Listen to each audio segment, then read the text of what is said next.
I'm still me. I'm still here. Give me a hug.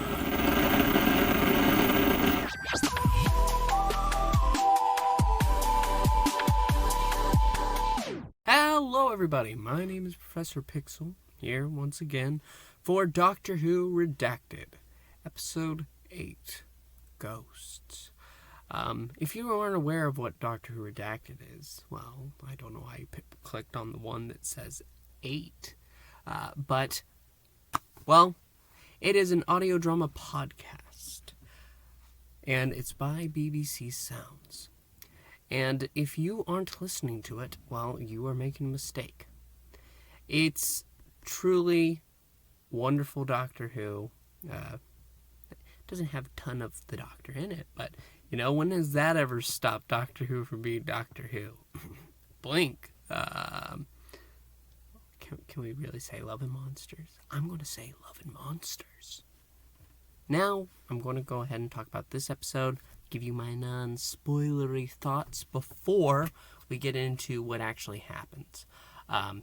So, this is, again, another strong episode. It actually reminds me a lot of the Angels episode, just 4 episodes before this one. It's really kind of chilling, and it's also the first one to not feature one of the major cast members, Abby. But I'll go into why as we get into the spoilers. It's just really weird because the summary mentions both Abby and Osgood, who appears in this series, but they aren't in this at all. But, you know, I think for the overall episode, that's to its benefit. Now, getting into what happens in the episode, if you do not want spoilers, I cannot stress this enough. You gotta go. You gotta go listen to it. Listen to the whole thing. Binge it. The episodes are like 20 minutes each. That's not much. But if you want to continue, that's your right. I'm still here. I will allow you. I'm not going to kick you off. But you've been warned. So, last chance. If you don't want spoilers, run away. Come back later, because I have more thoughts that I can give at the end of the video. But, see you soon. This episode, though it begins with the ending of the last one, it actually starts when Cleo gets a voicemail. It's left by her mother, asking if she's coming home soon. It's actually quite weird, because the first time we met her mother, she has a very specific way of talking to Cleo. But here, she actually doesn't sound too much like that. She actually sounds kind of nice. Like, are you coming home soon? Come on, hurry home. But there's a familiar distortion in there. And Cleo says that's the same noise as the one that interrupted Jordan when he went missing and she got a call. And so Cleo's kind of fearing the worst and wants to go check on her at home, the Powell estate. And so Shauna agrees to go with her, and they go ahead to take a visit. At the Powell estate, there seems to be no one.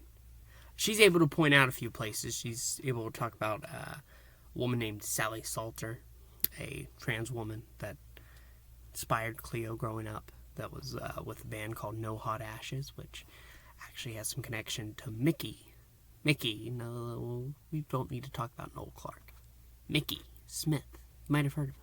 And at this time, she's also receiving a couple other voicemails. One by a strange man who talks about checking for the orange juice, and then another from her mother again. It seems to say the same thing with that same kind of tone. Like, hey, are you coming home soon? Hope to see ya. And they go ahead, being really weirded out, to stop for a coffee. So they go to this cafe. This cafe, again, it's abandoned. And they think, Cleo specifically thinks she sees somebody outside. And that's when another voicemail comes in. Come on. It's from Jordan, talking about playing video games. And Cleo is starting to put things together. These messages, these aren't current.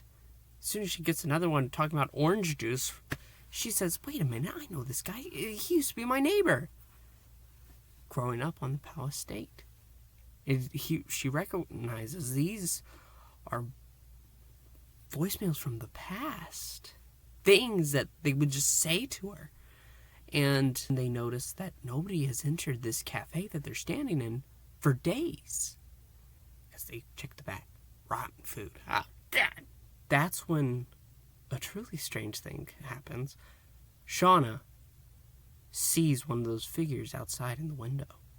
They start freaking out. More and more are out there. And ultimately, they go ahead and call for the police.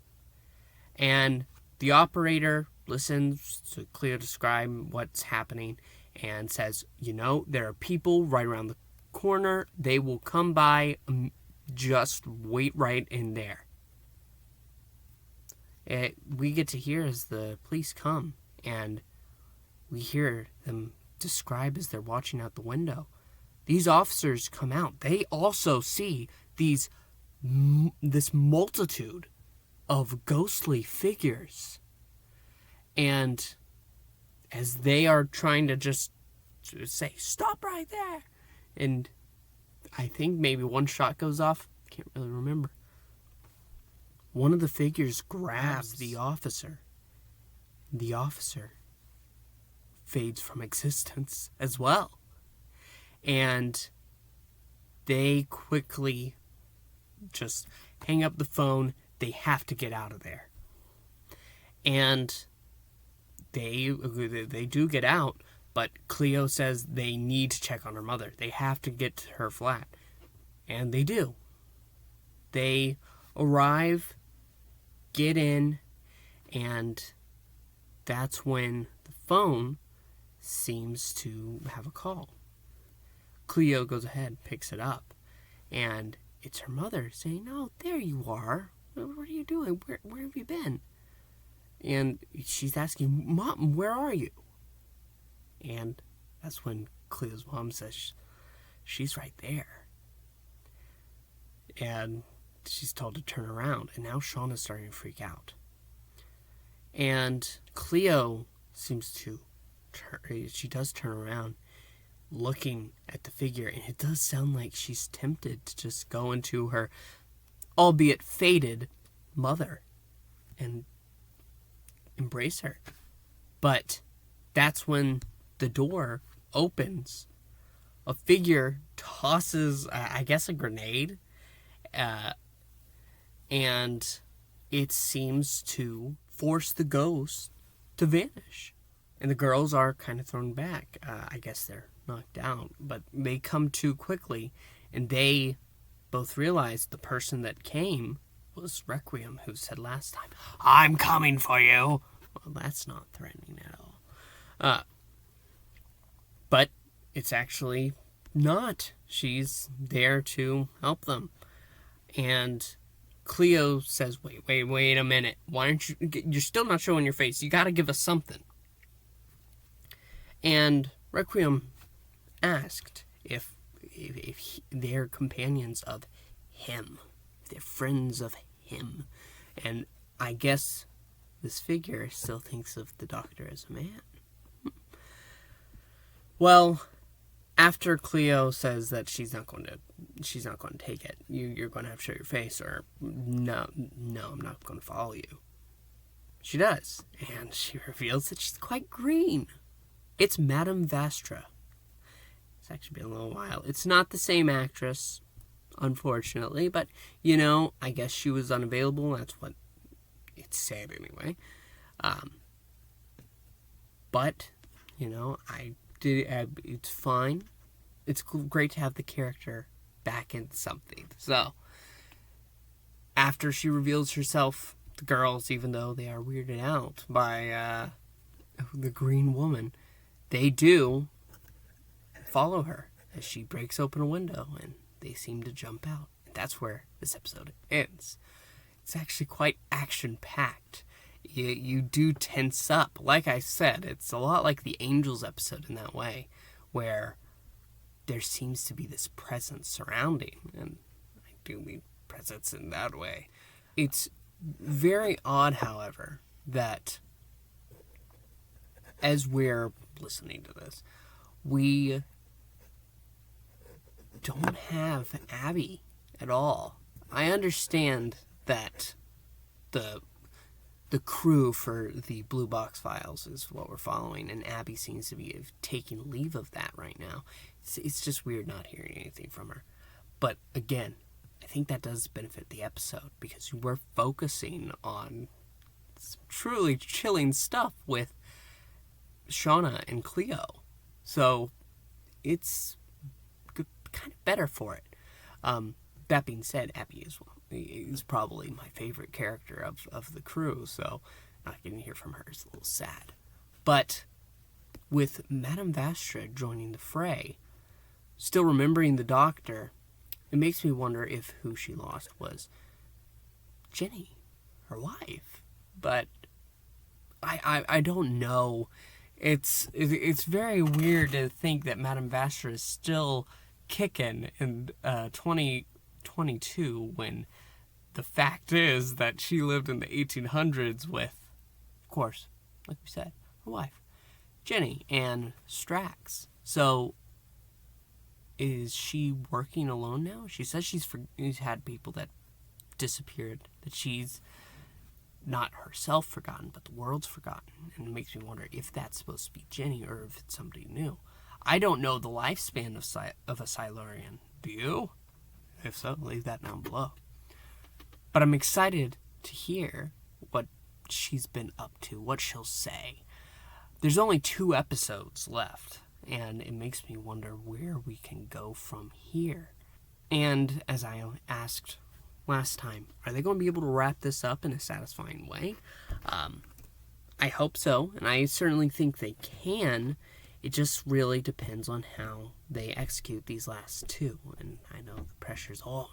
But as I've said before, this is some of the best Doctor Who you've gotten in years. And I'm going to keep saying it until this series does something to do otherwise, and it hasn't thus far. So, good on it.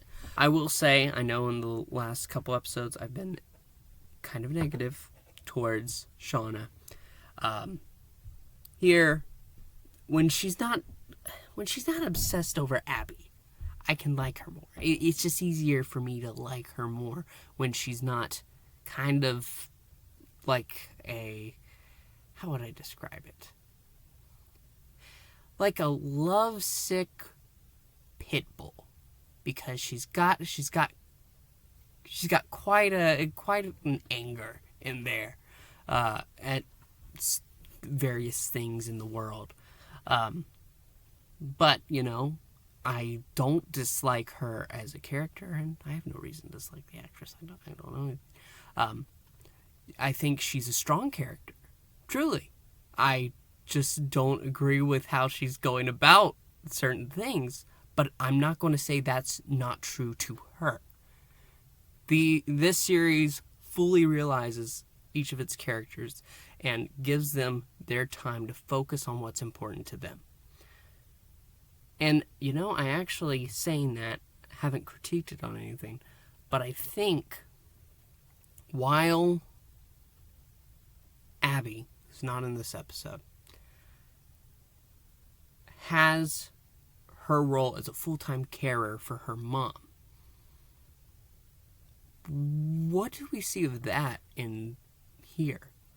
I mean, while Shauna is still in school, and that's had some impact, we haven't really felt it, I feel like something as important as her taking care of her mom would come more into it, instead of just being a reason why she has to be quiet.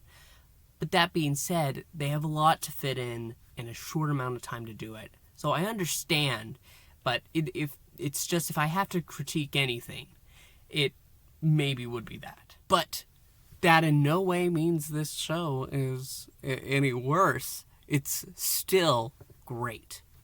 You should check it out. And I can't recommend it enough. If you stuck all the way through and it doesn't interest you at all, I don't know what to say to that. I'm sorry.